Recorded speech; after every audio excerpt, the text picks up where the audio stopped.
Welcome back to David's Dancing Farm, and today we are putting hay bales onto the hay wagon.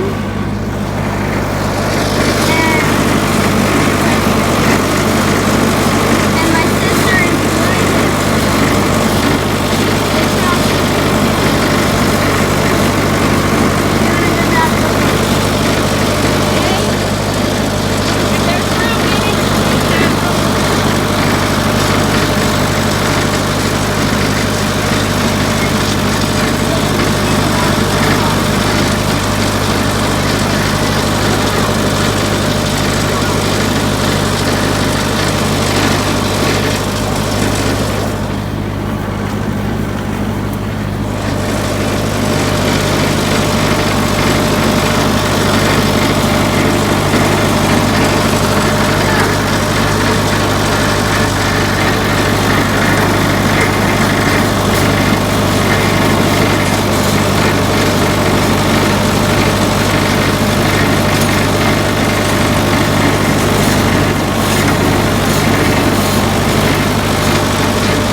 That's how many hay bales we have on there so far.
Okay, Phil.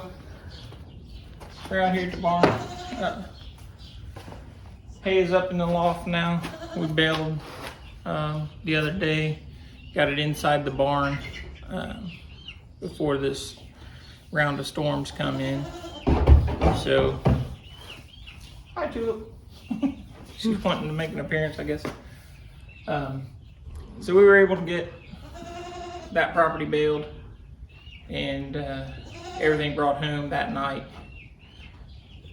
We put up what was on my truck that night, and then the next morning we woke up and ended up stacking the bales up there.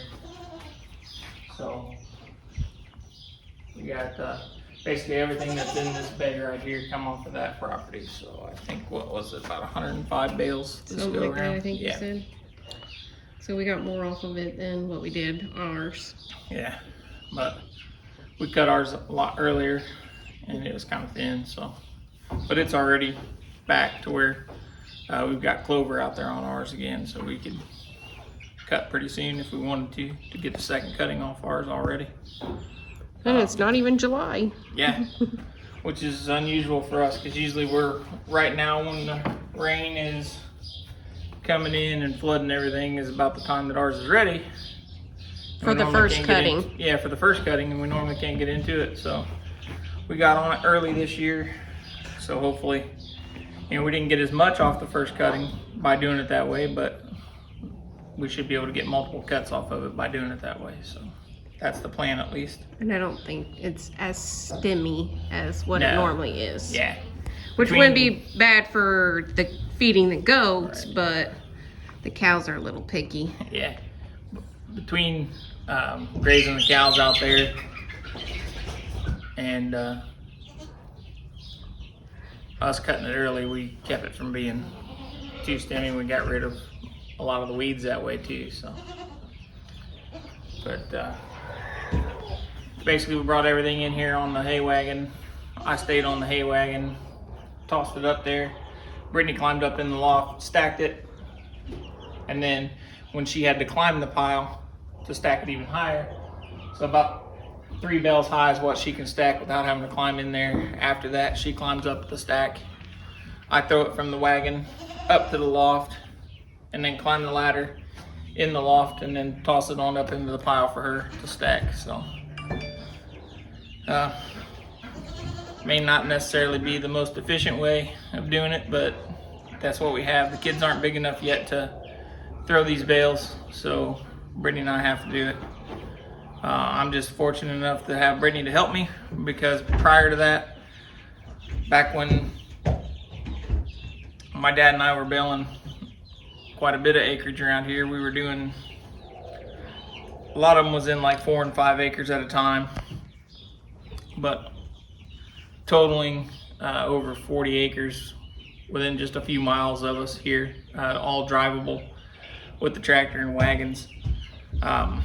Back then it was nothing for us to do 3 wagon loads out of a field that, you know, in each wagon that we have will hold 88 bales, and I would bring those home and unload them by myself while my dad was still at work, and then as soon as he got off work I would meet him and we'd get to baling again. So That's probably been about 15 years ago. So. right now Dad's retired, so we don't have to wait till 4 or 5 o'clock in the afternoon to get started baling. So the other day we were over there baling and done by 5 o'clock, so that was kind of nice.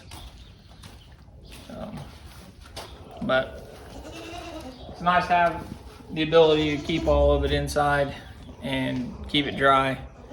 A lot of people you'll see them selling hay and it'll be like, oh, this is horse hay or this is cattle hay or whatever. To me, we bale everything here to where it is preferably the quality what most people would call for horse hay.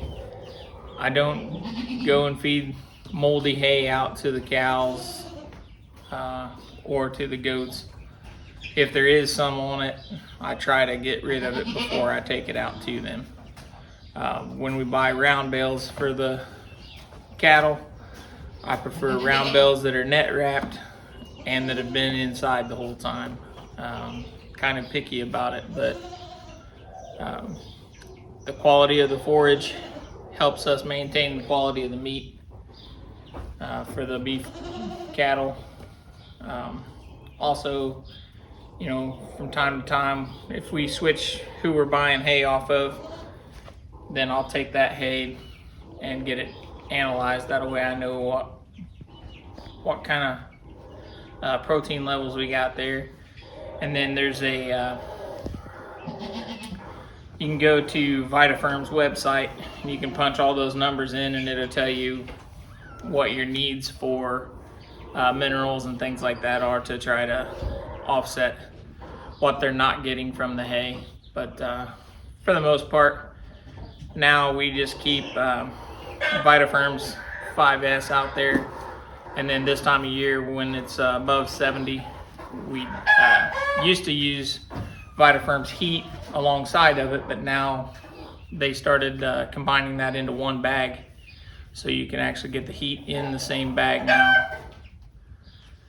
when it's available. This last go around when we just went to get some, they were out, but they were going to order some more, so we're just waiting on a phone call now stating it's in, and we'll get some more out there. But we've still got 50 pounds out there in that mineral feeder, because that feeder will hold 150 pounds. So it's a little 3-place mineral feeder with the flap on top of it. They just go up there and lift the rubber flap up and get what they need. So they've got that free choice all the time. We like the VitaFerm mineral because that gives them a product called Amifirm, and that helps their appetite. So, and then with the heat mineral in it, you know, we're one of the few in this area that'll have black cows in the middle of the day, out in the middle of the pasture eating instead of hiding underneath a tree. So there's only so much time in the day, and the cow can only chew so many times. So if it's not out there eating, it's not putting on weight. So we don't want to get them too big, but we do need to at least make sure they're getting nutrition. So, and what goes in has to come out. So if you don't see fresh cow pies, then they're not There's plenty of those out there. eating enough. So yeah, so might as well get something out of them while they're still alive. We get fertilizer out of it. So Yeah, yep. Walking out there, checking the fence, making sure everything was okay after the storm we had. yeah, You can see some of the spots where we bale grazed, and they're starting to like really green up, so that helps. yep. So all right, well, hope you guys enjoy the video. Like I said, we try to keep Dad on the tractor as much as we can when we're baling. The equipment that we use is old. The tractor that we use, that Dad drives while we're baling, is it's a 1969 David Brown 780 Select-O-Matic that belonged to my grandfather, my dad's dad. And Dad drove that home when they first purchased it, because back then they didn't have a trailer. So when Grandpa passed away, Dad was fortunate enough to be able to get that tractor. And then the baler that we use is a 1969 Case 200 baler that I'm the second owner of. So it's kind of nice to have some pretty simple and older equipment to run. Still does a great job. They're tight bales. You just have to make sure you use the old sisal twine. You can't use the newer plastic stuff. Those knotters on that equipment don't really like it very well. It will tie it, but not as without missing a bale here and there, versus if you use the sisal. We've put that old baler out there in the field all day long and it never miss a knot. So If they can hear you, all the, with the chickens right, clucking in there, it's egg laying time. right. But hope you guys enjoy the videos. Try to stay out of the heat and try to stay out of this floods, because around here, just a little bit south of us, we've got flash floods going on right now. Even a fire station about an hour, a little over an hour away from us south of here, they had some flooding in the fire station itself. So I mean, there was over 3 inches of rain in less than 12 hours. So the ground just wasn't ready for that. So hope you guys stay safe, and we'll see you guys on the next one.